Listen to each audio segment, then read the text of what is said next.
We need everyone and focus on the larger systemic changes that we need to see. You can always have these big corporations that put pressures on the consumers to spend a little bit more money. It is a crisis of inequality, and eventually I find something that worked for me, which was school strike. She has no interest in being this leader. What do we want? That's a lot of pressure to have on young shoulders. People's perception of and opinions about different issues are largely dependent on what they hear in the media, the narratives they're told, and the effects that these narratives have. This video focuses on a telling interview with Greta Thunberg, who identifies as an activist. How does the interview format seek to create sympathy for Thunberg, and which potential effects does an interview like this have for people's perception of Thunberg's cause? If you're excited about language and how language works, feel free to subscribe for more videos. It's time to get the show on the road.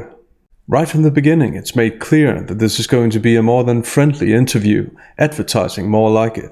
The next question encourages viewers to view Thunberg as a success story. And so when you think back to that 15-year-old girl that stood outside Parliament on her own, making a stand, and then think actually how far, even personally, you've come in the last 4 years, that like Phil said, you've galvanised so many people to come together and sort of fight for this cause. How does that feel personally? Twice the interviewer says personally, encouraging Thunberg to talk about her feelings, using the pronoun I. Next, however, Thunberg interestingly answers with the pronoun we, speaking as a movement, as the movement she's created. This is a pattern in Thunberg's speech behavior. She speaks as a leader of a movement and not as an individual. The effect of this is that her statements sound as if they're objectively true, and that she has a lot of support because they're objectively true. If, on the other hand, you speak as an individual, you might end up sounding like an angry teenager. People seem to see me as an angry teenager who condemns every individual's behavior. And you're not that person? No. We never thought that it would be possible to do anything like that. In the beginning, it was just me, and then it was a handful of others, school children, and we just thought that since we have the opportunity to do something, it is also our moral duty to go out and act. Thunberg was specifically asked how galvanizing so many people to come together feels, which is very different from Thunberg's answer, talking about how we have a moral duty to do something. By phrasing it like this, Thunberg presupposes that everyone knows what this something is, and interestingly, she isn't asked to define or defend this something. Interviews like this are obviously feel-good interviews, but they don't just function as that. For many people, interviews like this are the primary source of information, and if this something is never defined, these people will start to presuppose that it's true, exactly like Thunberg's formulations encourage them to. The interviewers keep asking personal or individualistic questions.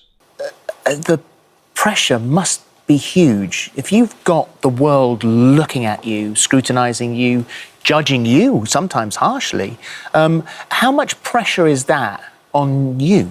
Because of course, Thunberg wouldn't dream of making judgments that are harsh. You all come to us young people for hope. How dare you? You have stolen my dreams and my childhood. There is no planet B. There is no planet blah. Blah, blah, blah, blah, blah, blah. Our leaders' intentional lack of action is a betrayal towards all present and future generations. The longer you pretend this is not the case, the more time we will waste. Time that we no longer have. But the climate crisis was created by us, the nations of the global north. Thus, viewers are consistently encouraged to sympathize with Thunberg, how hard this is for her. She was asked a personal question, but gives a collectivist answer, which is typical for activists with a message they want to sell, always making their cause sound bigger than just them. Notice how Thunberg struggles with answering. How much pressure is that on you? We are a lot of people in the climate movement, and we have each other's backs. But of course, it is too much responsibility for young people, often teenagers and children, to have.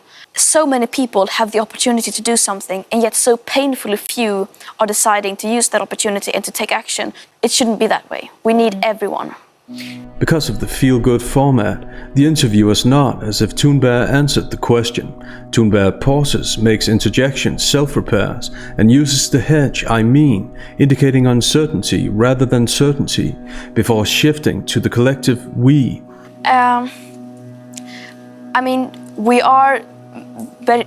Also, she uses the distancing term "young people" as opposed to saying "me." But of course, it is too much responsibility for young people. Then, struggling to answer this, she decides to ignore the question and go into speech mode, reprimanding people. When she's in this mode, there's no hesitation, and her speech rate increases. So many people have the opportunity to do something, and yet so painfully few are deciding to use that opportunity and to take action. People seem to see me as an angry teenager who condemns every individual's behavior. And you're not that person? No. Thus, this is where Thunberg is most comfortable, speaking as a collective, as a leader of a movement, and not as an individual. And the interviewers continue to try and create sympathy for Thunberg by mentioning the resistance she faces. A resistance that her critics would say is a natural consequence of Thunberg's rhetoric. And do you find the pressure? Because I think we see this all the time in all aspects of life where people are waiting for someone to trip up so they can go, ha, I've got you, let's get Greta with a, plastic bottle or something. Like, do you constantly have to think all the time? And it probably comes a lot more natural to you than it would to many people. But is that always in the back of your head? Again, the interviewer ignores how Thunberg's rhetoric can be perceived. Conveniently, Thunberg is now one of the many in all aspects of life who are being treated unfairly. Never mind what she's actually said. Thus, this question creates an oversimplified protagonist-antagonist framework, with Thunberg being the protagonist and her opponents being spiteful antagonists. This question format invites Thunberg to portray herself as a role model. I mean, I don't have anything to hide in that way, so I don't have to be careful in that sense. But also to quickly move on to talk about what we need to do, consistent with her pattern of speech behavior.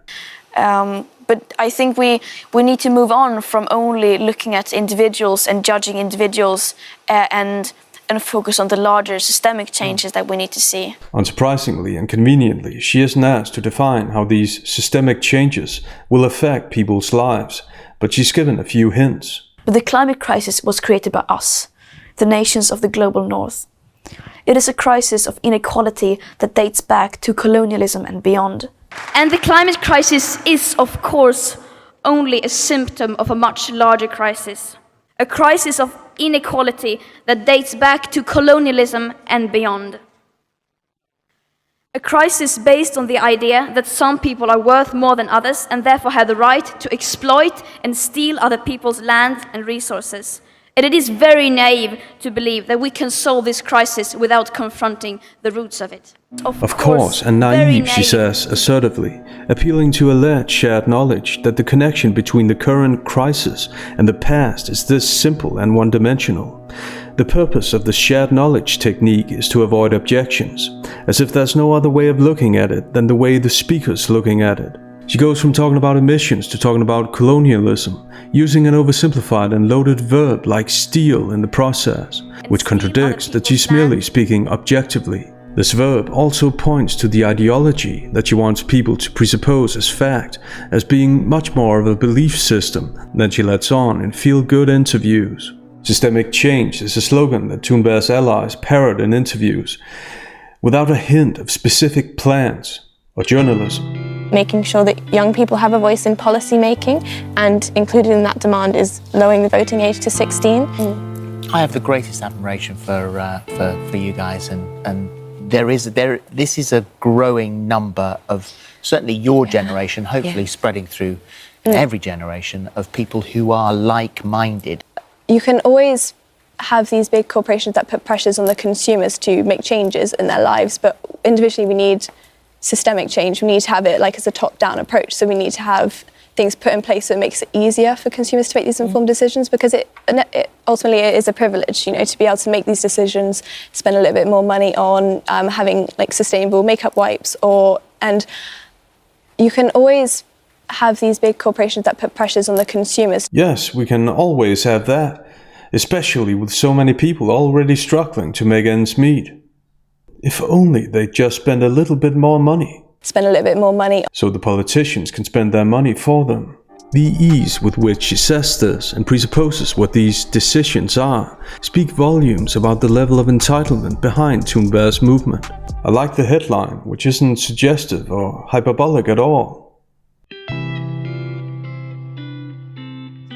When you say we have to do something, what is it that we have to do to get attention? Here, the interviewer presupposes that Thunberg's cause is worthy of attention. The viewers haven't been shown any evidence that supports Thunberg's claims. In fact, they've hardly even heard her claims. Everything in this ad. Conversation is presupposed so as to avoid that viewers disagree with the message that all three of them are trying to promote. And eventually I found something that worked for me, which was school strike. I'd say that would work for at least 90% of students. Doesn't mean it's right though. And then it turned out that that was a way for many others also to show their concern and to... How strange. I never would have guessed that school strike was their preferred way of showing their concern. Taking a day off school. And how do you feel about taking the day off, and how do they feel about you taking the day off? We're thinking about the rest of the world in the future. So she carries this sign, which is School Strike for Climate in Swedish. And next it's time for direct advertising. And direct advertising is exactly what we need at this point in the interview. Who needs grounds when everything's presupposed, right? You've this book here, as Phil said, you win the award for the heaviest book. I mean, but there is a lot to talk about in here, and you've brought together 100 very important people to talk about climate. Your voice very much heard in this as well. Why was this important for you? Such a great critical question in the long line of great critical questions, making sure that the viewers make informed decisions on what to think about Thunberg's message. I just can't imagine how Thunberg will answer this one. The point of this is to sort of highlight the voices that need to be heard, whether it is scientists, experts talking about how the planet is changing and what we need to do about it, or whether it is storytellers, authors and activists, people who live on the front lines of the climate emergency. Here, emergency is presupposed and never questioned, which corresponds with the formulation. Highlight the voices that need to be heard. Presupposing which voices need to be heard, and it's not the voices that challenge Thunberg's message. And just how far does Thunberg want to take her ideology or belief system? Brace yourself for some serious marketing. I have spent the last 1.5 years putting together a book. These crises are the biggest story in the world. It must be told in books and articles, in movies and songs, at breakfast tables, lunch meetings and family gatherings, in lifts, at bus stops and in rural shops, in schools, boardrooms and marketplaces, in the fields, in the warehouses and on the factory floors, at union meetings, political workshops and football games, in kindergartens and in old people's homes, in hospitals and at music festivals, on social media and the evening news, on dusty country roads and in the streets and alleys of our towns and cities, everywhere, all the time. Well, I mean, I imagine it'll be essential reading for anyone attending COP27. She says, without giving viewers any hint as to why she imagines that it's essential reading, without the critical distance that interviewers who call themselves journalists should have, no matter who they're interviewing. Yeah. They would rather stay in power and serve the forces of greed than to take the responsibility. So is judging you, sometimes harshly. Serve the forces of greed. That depends on what kind of greed she's talking about. We've already heard her allies talk about big corporations putting pressure on the consumers to make changes. Some would say that constitutes greed. Also, what she intentionally oversimplifies as greed is how people currently make a living and are able to survive. But once the protagonist-antagonist framework is established, you don't ask your guest to define anything they say, because we can't have disagreement in a feel-good interview. Despite the oversimplified protagonist-antagonist framework that the interviewers have been eager to create, Thunberg sure doesn't look happy with the interviewer when she asks another sympathetic, not to mention sharp, question. So we have to make sure that they do not get away with it. You are a voice for so many. That's a lot of pressure to have on young shoulders, and I know you are definitely strong enough to handle it all. Pressure to have on young shoulders, and I... There's nothing like having to modify your question when your guest looks annoyed. And I know you are definitely strong enough to handle it all. Anything to keep the sympathetic portrayal and hero narrative going. But there must be moments when you want to just kind of kick back, relax, be a teenager. How do you sort of offset all of this pressure? I mean, I don't know, it depends. I usually go for very, very long walks to try to clear my head. But, I mean, it's... No matter how many times they're fishing for personal answers, this is as personal as it gets, because next, Thunberg continues her answer, speaking as a collective of teenagers. Let's watch. It shouldn't have to be like this. It shouldn't have to, this responsibility shouldn't have to fall on teenagers at all like this. So it's the fact that there are young people mostly who have to take up this fight is a sign of betrayal and failure from those in power. To people who aren't skeptical and who primarily get their information from interviews like this, Thunberg taking this responsibility can seem like the noble thing to do, especially because the interviewers have done nothing but support her slogans. Thus, there's not enough information for people to disagree with, which is entirely deliberate. By claiming that the antagonists have betrayed and failed people, Thunberg is implicitly praising herself. Being morally right is so hard, and I'm sure her side takes people's concerns seriously. You can always have these big corporations that put pressures on the consumers to make changes. When Thunberg's allies talk about her, it's telling that they mention perceived personal characteristics about her, as opposed to perceived facts they agree with. This exposes the emotionalism that's associated with most belief systems. Well, she actually got in contact with me directly at first, and then her team did. Yeah. Did she live, and people said don't meet your heroes, did she live up to your expectations? I think she really did. She seems so humble and so, another word for humble, not full of herself. She's doing this for the message. It's not about ego at all. She has no interest in the press. She has no interest in being this leader. I think she wants to be a striker like anyone else. A striker like anyone else? Talk about being ambitious. It's not about ego at all. She has no interest in the press. She has... How dare you? Again, what do we want? When do we want it? What do we want? When do we want it? It's not about ego at What all. do She we has no want? interest in being this leader. When do we want it? What do we want? When do we want it? We've seen how the interviewers and Thunberg herself try to create sympathy for the message that she literally wants to sell. The potential effects of sympathetic interviews like this, as with any other types of marketing, are that people will uncritically accept the marketer's message and thus start presupposing the marketer's opinions as fact, and consider anyone who challenges the marketer to be an enemy. That's how many movements are started. What do you think about this interview? Let us know in the comments.